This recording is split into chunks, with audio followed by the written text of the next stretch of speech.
Gold trusted gold buyers మీరు తాకట్టు పెట్టిన బంగారాన్ని విడిపించి ఈ రోజు ఉన్న మార్కెట్ ధరకు కొనబడను.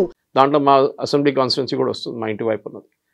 అక్కడ క్రిస్టియన్ ఓటర్స్ ఓట్ చేశారు బీజేపీ.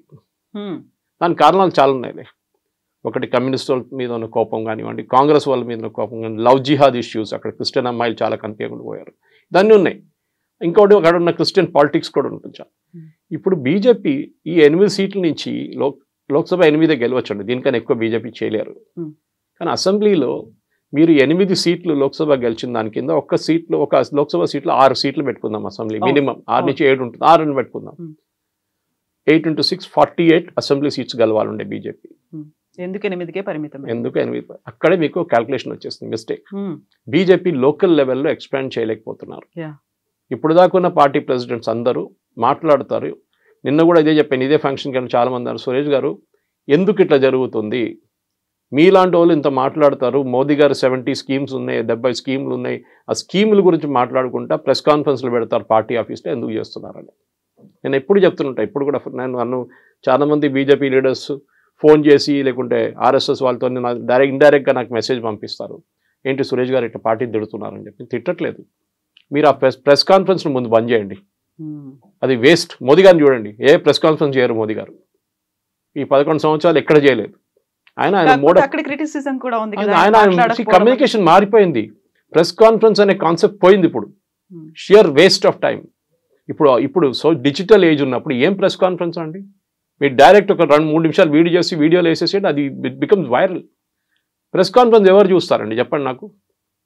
మీరు లైవ్గా చేసిన ప్రెస్ కాన్ఫరెన్స్ అనుకోండి, 3 గంటలు 4 గంటల టైంలో చేస్తారు యూజువల్లీ ప్రెస్ కాన్ఫరెన్స్. ఎవరు చూస్తారు? టీవీ ముందు ఎవరు ఉంటారు? ఇంట్లో హోమ్ మేకర్స్ ఉంటారు, ముస్లోళ్ళు ఉంటారు, ఎవరు ఉంటారు దానికన్నా. వాళ్ళు చూస్తారా? బండి సంజయ్ మాట్లాడుతున్నారు, లేకుంటే కిషన్ రెడ్డి మాట్లాడుతున్నారు, లేకుంటే రామచంద్రరావు గారు మాట్లాడుతున్నారు, రాజాసింగ్ మాట్లాడుతున్నారు, వాళ్ళు చూస్తారు? చూడరు. ఫస్ట్ ఆఫ్ ఆల్ ఎన్నో ఛానళ్ళు ఉన్నాయి, ఆ టైంలో సీరియల్ చూసుకుంటూ కూర్చుంటారు హోమ్ మేకర్స్ అందరూ. ఆ టైంలో ఎందుకు వెళ్ళి ఈ ప్రెస్ కాన్ఫరెన్స్లో ఎందుకండి? వీళ్ళకి థ్రిల్ ఏంటంటే నెక్స్ట్ డే పేపర్లో వస్తుంది, నెక్స్ట్ టెలివిజన్లో నేను కనిపిస్తాను, కానీ దాని రిజల్ట్ ఏంటి? నేను ఎప్పుడు వస్తున్నాను, మోదీ గారిని చూసుకొని నేర్చుకోండి. మీరు డయింగ్ మీడియం లైక్ రేడియో తీసుకొని ఆయన మోదీ గారు మన్ కీ బాత్ చేశారు, ఎందుకు? టెలివిజన్లో చేయొచ్చు కదా, చేయలేదు. న్యూస్ పేపర్ ఫినిష్ అయిపోయింది, ఏజ్ అయిపోయింది న్యూస్ పేపర్ది. ఇప్పుడు జనరేషన్ న్యూస్ పేపర్ అసలు చదవట్లేదు. మళ్ళీ ప్రెస్ కాన్ఫరెన్స్ పెట్టి ఈ న్యూస్ పేపర్లో వచ్చిన న్యూస్ ఎవరు చదువుతున్నారండి? యంగ్స్టర్స్ చదువుతున్నారా? లేదు, వాళ్ళు పేపర్ ఉంటారు. ఇప్పుడున్న జనరేషన్ పేపర్ ముట్టరు అసలు. 25-30 ఏజ్లో ఎవరు పేపర్ చదవరు. టెలివిజన్ చూస్తారా? చూడరు. పొద్దున్న 9కి వెళ్తే రాత్రి 8 గంటలకు ఇంటికి వస్తారు ఎవరైనా కానీ. ఇప్పుడు ఎవరు టెలివిజన్ చూస్తారు? ఎవరు చూడరు. అందరూ ఇట్లాంటి మొబైల్ ఫోన్లో వాళ్ళకి వస్తున్న న్యూస్ చూస్తుంటూ ఉంటారు వాళ్ళు. మీరు కమ్యూనికేషన్ స్ట్రాటజీ మార్చండి. So this is where even if నా రామచంద్రరావు గారిని కలిసి ఫస్ట్ ఇదే చెప్పబోతున్నాను. మోదీ గారికి ఉన్న స్కీమ్లో ఒక్క స్కీమ్ తీసుకోండి, ముద్రా లోన్ తీసుకోండి. 40 కోట్ల మందికి కంట్రీలో ముద్రా లోన్స్ వచ్చినాయి. అకౌంట్స్ 40 crore అకౌంట్స్, డబ్బులు చాలా ఖర్చు అయినాయి, అది డిస్పర్స్ అయింది అనుకోండి. దాంట్లో మినిమం తెలంగాణలో ఇక్కడున్న పాపులేషన్ కన్నా 6 కోట్లని పెట్టుకుందాం, 5 కోట్లు పెట్టుకుంటే కూడా 2.5 కోట్ల మందికి ఇక్కడ ముద్రా లోన్లు వచ్చినాయి. వాళ్ళ ఫ్యామిలీ మెంబర్ కూడా ఉంటారు కదా. అంటే ఆల్మోస్ట్ ఎవ్రీ ఓటర్, అంటే 80% ఆఫ్ ఓటర్స్కి బెనిఫిట్ అయింది. వాళ్ళు కుట్టు మిషన్ కొనుక్కున్నారో, వాళ్ళు కిరాణా కొట్టు ఎక్స్పాండ్ చేశారో, వెల్డింగ్ షాప్ పెట్టుకున్నారో, లేత్ మిషన్ పెట్టుకున్నారో, ఏమైనా చేశారు. వాళ్ళు కెమెరాలు కొనుక్కున్నారు చాలామంది నాకు తెలిసిన వాళ్ళు ముద్రాలో. ఎందుకంటే షూరిటీ అక్కర్లేదు, కొలాటరల్ అక్కర్లేదు మీకు. మీరు కన్వే చేయగలరా?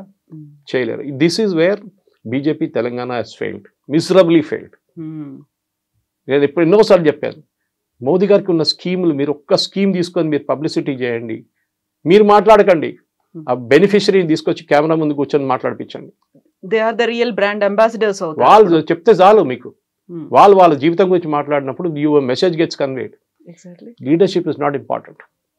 మోదీ గారు ఇప్పుడు జేపీ నడ్డా గారు ఇన్ని సంవత్సరాల నుంచి బీజేపీ చీఫ్గా ఉన్నారు. ఈ suppose to been replaced before the election, 24 election తర్వాత. ఇప్పుడు మనం 25కి వచ్చేసాం, ఆల్రెడీ జూలైలో ఉన్నాం. మార్చారా? మార్చలేదు. ఇప్పుడు కూడా ఆయన ఎవరిని పెట్టాలి, శివరాజ్ సింగ్ చౌహాన్ పెట్టాలన్నా, నితిన్ గడ్కరీని చేయాలన్నా అని చెప్పి అక్కడ పెద్ద చర్చ నడుస్తుంది. కానీ పార్టీ నడుస్తుంది కదా. ప్రాసెస్ ఇస్ ఇంపార్టెంట్, పీపుల్ కాదు. కాకపోతే ఇక్కడ కార్యకర్తలు మన ముందు నుంచి కూడా బీజేపీ కార్యకర్తలు బేస్డ్గా ఉన్నటువంటి పార్టీ. కార్యకర్తలకి మనసులో ఏముంది, వాళ్ళు ఎవరు కావాలనుకుంటున్నారు అది ఆలోచించలేదు. At the same time double engine సర్కార్ అనేది చెప్తున్నారు. కార్యకర్తలు మనకి ఇక్కడ రాష్ట్రంలో బీజేపీని తీసుకురావాలనుకుంటున్నారు తప్ప ఇక్కడ ఉన్నటువంటి నాయకత్వానికి ఆలోచన లేనట్టుంది అనే మాట రాజాసింగ్ అన్నారు కదా. కార్యకర్తలకి లీడర్కి డిస్కనెక్ట్ ఉందని లేదని చెప్పట్లేదు, ఉంది, డెఫినెట్గా ఉంది. ఎందుకంటే కార్యకర్తల్ని ఎప్పుడు అడ్రస్ చేస్తారంటే మోదీ గారు ఏదో మీటింగ్ పెట్టినప్పుడు, లేకుంటే అమిత్ షా గారు వచ్చినప్పుడు ఒక మీటింగ్ పెట్టినప్పుడు కార్యకర్తలు పిలుస్తారు. మీరు కార్యకర్తల్ని స్పెసిఫిక్ ఎమ్మెల్యే లెవెల్ కానివ్వండి, ఈవెన్ వితౌట్ ఎమ్మెల్యే కూడా ఉన్నప్పుడు కూడా కానీ, మీ సిటీ ప్రెసిడెంట్ లెవెల్లో ఉన్నా కానీ మీరు ఎంతమంది కార్యకర్తల్ని కలిశారు? కలవరు అసలు. నేను చెప్తున్నాను, ఎలక్షన్ టైం ముందు కలుస్తారు, అందరిని పిలిపిస్తారు. బూత్ మేనేజ్మెంట్ గురించి, జన్ జాగరణ గురించి అన్నీ చేస్తారు ఆ టైంలో. ఇవి చాలా ఇంపార్టెంట్. మీరు చెప్పిన ప్రశ్న కరెక్ట్. కార్యకర్తలు ఎందుకు రాజాసింగ్ క్లిక్ అవుతున్నారు అంటే, రాజాసింగ్ ఒక హనుమాన్ ప్రొసెషన్ పెడతాం, జయ హనుమాన్ ప్రొసెషన్ పెడతాం, శోభయాత్ర 1,00,000 మంది వచ్చేస్తారు. అదే టైంలో ఇంకో లీడర్ పిలిస్తే ఎవరు రాడు. అది రాజాసింగ్ అప్పీల్ అన్నమాట. అందరు అట్లా చేయలేరు. ఇప్పుడు యోగి ఆదిత్యనాథ్ గవర్నర్ ఆయన మాట్లాడుతున్న ఒక ఫీవరిష్ పిచ్తో మాట్లాడతారు. అదే టైంలో మీరు శివరాజ్ సింగ్ చౌహాన్ తీసుకోండి, చాలా సాఫ్ట్గా మాట్లాడతారు. కానీ ఇద్దరు పని చేపిస్తారు కదా. ఇద్దరు ముఖ్యమంత్రులుగా ఉన్నారు. ఒక ఆయన ఎక్స్ చీఫ్ మినిస్టర్, ఒక ఆయన ప్రజెంట్ చీఫ్ మినిస్టర్. ఈ కార్యకర్తలకి లీడర్స్కి డిస్కనెక్ట్ ఉందని ఏ డౌట్ లేదు. పాసిబ్లీ రామచంద్రరావు గారికి అన్నిటికంటే పెద్ద ఛాలెంజ్ ఇది. ఇప్పుడు కార్యకర్తల్ని కన్సిస్టెంట్గా కలవాలి. బీజేపీలో ఏమైపోయిందంటే కాంగ్రెస్ కల్చర్ వచ్చేసింది, బీఆర్ఎస్ కల్చర్ వచ్చేసింది. లీడర్స్ వచ్చారు కాబట్టి అది అలా వచ్చేసిందా కల్చర్. స్టేజ్ మీద ఎక్కువ మంది ఉంటారు, ఆడియన్స్ లో తక్కువ ఉంటారు. అందరికీ స్టేజ్ లో కూర్చోవాలి. చూడండి, మీరు ఒక ప్రెస్ కాన్ఫరెన్స్ చూడండి బీజేపీ స్టేట్ ఆఫీస్ లో 9-10 మంది ఉంటారు పైన. ఎందుకంటే అంతమంది? అందరూ టీవీలో కనిపించాలి. నేను sorry, work on the ground level, అది ఇంపార్టెంట్. మోదీ గారు చెప్పారు, అమిత్ షా గారు ఎన్నోసార్లు చెప్పారు. నేను అమిత్ షా గారితో పనిచేశానండి లక్నోలో, వారణాసిలో 2014 ఎలక్షన్ టైంలో. నేను అక్కడ ఉన్నాను, చూశాను ఆయన వర్క్ మెథడాలజీ. ఏం స్లేవ్ డ్రైవర్ అని చెప్తారు చూడండి ఇంగ్లీష్లో, దట్ ఈస్ వాట్ హీస్. పొద్దున 3 గంటలకు మీటింగ్ పెడతారండి, మళ్ళీ అంటారు 6 గంటలకు కలుద్దాం అంటారు, మళ్ళీ 3 hours లేటర్.